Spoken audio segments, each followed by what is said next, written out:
Na nézzük, Takács Zoltán és Sebők Zsolt egymással szemben. Sebőknek voltak már óriási bravúrjai, és van még egy! Aztán egy micsoda öngól! Hát ez hihetetlen! Ez hihetetlen! Gyurica! Ez nem igaz. Hát ilyet nem nagyon lehet látni. Koller leveszi a csapatkapitányi karszalagot és elindul az öltöző felé. Ő neki nincs kedve folytatni.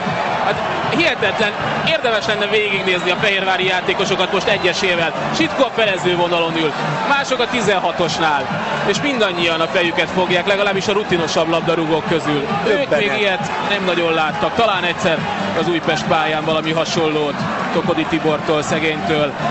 Ez hihetetlen. De vajon mi lehetett az elképzelése Gyuricának? Nem tudom, hol akarta rúgni a labdát. Atyavilág, hát így nem lesz belőle a